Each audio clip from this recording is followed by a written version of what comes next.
The Subtle Art of Not Giving a Fuck by Mark Manson. The book in 3 sentences. The Subtle Art of Not Giving a Fuck is a book that challenges the conventions of self-help by inviting the reader to not try, say no often, and embrace negative thinking. Not giving a fuck is about being comfortable with being different and caring about something more important than adversity. You must give a fuck about something. The 5 big ideas. Conventional self-help advice focuses on what you're not. Further, it zeroes in on what you perceive your personal shortcomings and failures to already be, and highlights them for you. The key to a good life is not giving a fuck about more.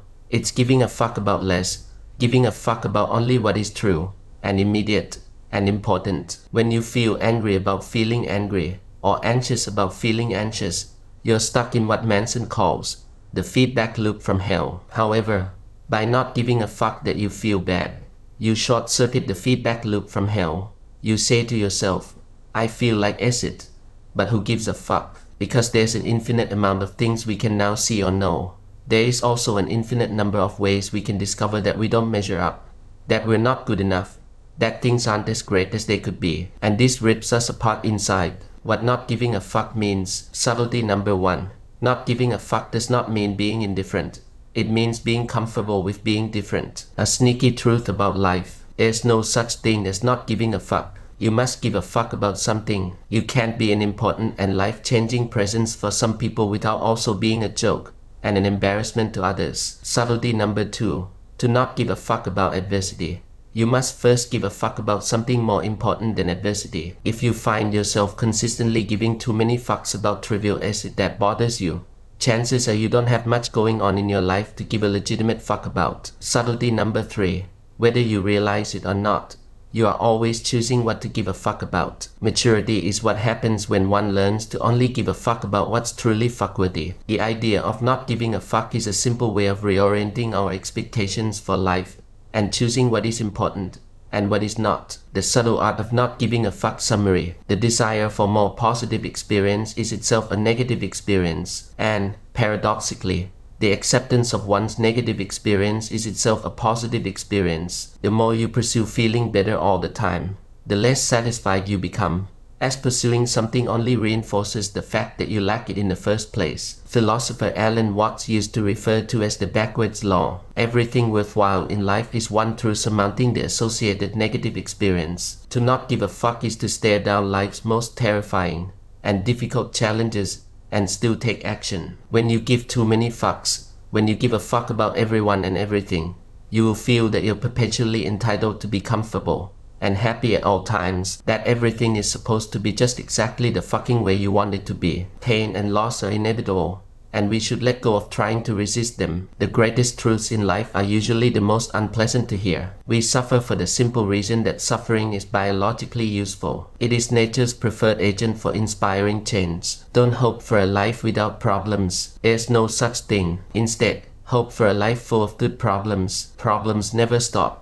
They merely get exchanged or upgraded. Happiness comes from problems you enjoy having and solving. Nobody who is actually happy has to stand in front of a mirror and tell himself that he's happy. Emotions are simply biological signals designed to nudge you in the direction of beneficial change. Negative emotions are a call to action. When you feel them, it's because you're supposed to do something. Just because something feels good doesn't mean it is good. Everything comes with an inherent sacrifice. Whatever makes us feel good will also inevitably make us feel bad. A more interesting question, a question that most people never consider, is, what pain do you want in your life? What are you willing to struggle for? Because that seems to be a greater determinant of how our lives turn out. What determines your success isn't, what do you want to enjoy? The relevant question is, what pain do you want to sustain? The path to happiness is a path full of dips and shame. Who you are is defined by what you're willing to struggle for. Our struggles determine our successes. Our problems birth our happiness, along with slightly better, slightly upgraded problems. The problem with the self-esteem movement is that it measured self-esteem by how positively people felt about themselves. But a true and accurate measurement of one's self-worth is how people feel about the negative aspects of themselves. People who feel entitled view every occurrence in their life as either an affirmation of or a threat to their own greatness. The true measurement of self-worth is not how a person feels about her positive experiences, but rather how she feels about her negative experiences. A person who actually has a high self-worth is able to look at the negative parts of his character frankly. Yes, sometimes I'm irresponsible with money. Yes, sometimes I exaggerate my own successes. Yes, I rely too much on others to support me and should be more self-reliant, and then act to improve upon them. A lot of people are afraid to accept mediocrity because they believe that if they accept it, they'll never achieve anything, never improve, and that their life won't matter. The rare people who do become truly exceptional at something do so not because they believe they're exceptional. On the contrary, they become amazing because they are obsessed with improvement, and that obsession with improvement stems from an unerring belief that they are, in fact, not that great at all. If suffering is inevitable, if our problems in life are unavoidable, then the question we should be asking is not how do I stop suffering, but why am I suffering?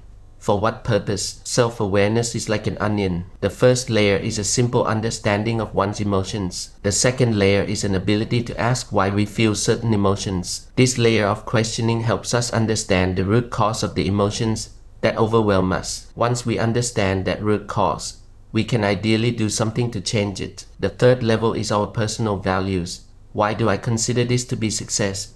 Failure? How am I choosing to measure myself? By what standard am I judging myself and everyone around me? Values underlie everything we are and do. If what we value is unhelpful, if what we consider success, failure is poorly chosen, then everything based upon those values, the thoughts, the emotions, the day-to-day feelings, will all be out of whack. Much of the advice out there operates at a shallow level of simply trying to make people feel good in the short term, while the real long-term problems never get solved. Take a moment and think of something that's really bugging you. Now ask yourself why it bugs you. Chances are the answer will involve a failure of some sort. What is objectively true about your situation is not as important as how you come to see the situation, how you choose to measure it and value it. Our values determine the metrics by which we measure ourselves and everyone else. If you want to change how you see your problems, you have to change what you value or how you measure failure.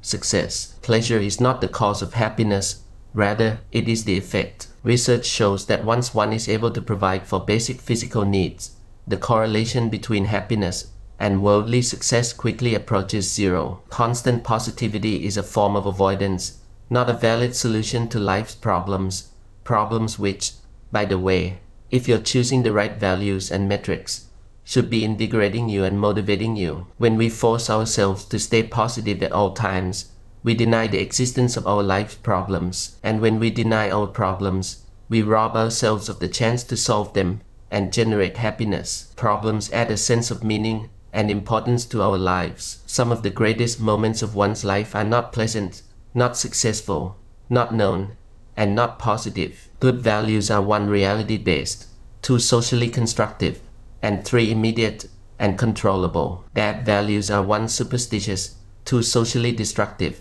and 3, not immediate or controllable. When we have poor values, that is, poor standards we set for ourselves and others, we are essentially giving fucks about the things that don't matter, things that in fact make our life worse. Often the only difference between a problem being painful or being powerful is a sense that we chose it, and that we are responsible for it. If you're miserable in your current situation, chances are it's because you feel like some part of it is outside your control, that there's a problem you have no ability to solve, a problem that was somehow thrust upon you without your choosing. We don't always control what happens to us, but we always control how we interpret what happens to us, as well as how we respond. Note, Ryan Holiday writes about perspective at length in The Obstacle is the Way. The more we choose to accept responsibility for our lives, the more power we will exercise over our lives. Note, take 100% responsibility for your life is principle number 1 in the Success Principles by Jack Canfield. Accepting responsibility for our problems is thus the first step to solving them. A lot of people hesitate to take responsibility for their problems because they believe that to be responsible for your problems is to also be at fault for your problems. The responsibility fault fallacy allows people to pass off the responsibility for solving their problems to others. Our beliefs are malleable, and our memories are horridly unreliable. The more something threatens your identity, the more you will avoid it. Manson calls this the law of avoidance. When we let go of the stories we tell about ourselves, to ourselves. We free ourselves up to actually act and grow. There is little that is unique or special about your problems. That's why letting go is so liberating. The narrower and rarer the identity you choose for yourself, the more everything will seem to threaten you. For that reason, define yourself in the simplest and most ordinary ways possible. Questions that will help you breed more uncertainty in your life. What if I'm wrong? What would it mean if I were wrong? Would being wrong create a better or a worse problem than my current problem? For both myself and others, it's worth remembering that for any change to happen in your life, you must be wrong about something. Being able to look at and evaluate different values without necessarily adopting them is perhaps the central skill required in changing one's own life in a meaningful way. Manson tries to live with few rules, but one that he's adopted over the years is this: if it's down to him being screwed up, or everybody else being screwed up, it is far, far, far more likely that he's the one who's screwed up. If it feels like it's you versus the world, chances are it's really just you versus yourself. Improvement at anything is based on thousands of tiny failures, and the magnitude of your success is based on how many times you failed at something. If someone is better than you at something, then it's likely because she has failed at it more than you have. If someone is worse than you, it's likely because he hasn't been through all of the painful learning experiences you have. We can be truly successful only at something we're willing to fail at. If we're unwilling to fail,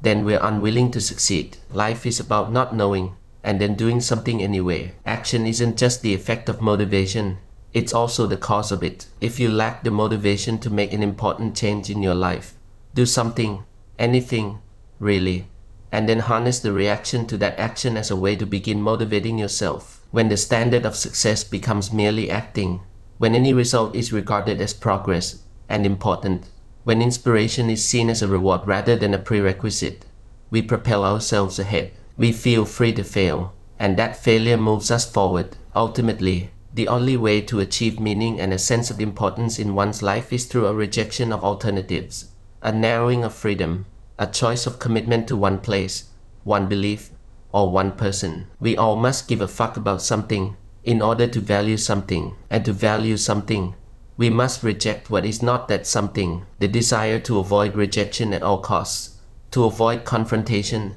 and conflict, the desire to attempt to accept everything equally and to make everything cohere and harmonize, is a deep and subtle form of entitlement. The difference between a healthy and an unhealthy relationship comes down to two things: one, how well each person in the relationship accepts responsibility, and two, the willingness of each person to both reject and be rejected by their partner. The mark of an unhealthy relationship is two people who try to solve each other's problems in order to feel good about themselves. Rather, a healthy relationship is when two people solve their own problems in order to feel good about each other. Entitled people who blame others for their own emotions and actions do so because they believe that if they constantly paint themselves as victims, eventually someone will come along and save them, and they will receive the love they've always wanted. Entitled people who take the blame for other people's emotions and actions do so because they believe that if they fix their partner and save him or her, they will receive the love and appreciation they've always wanted.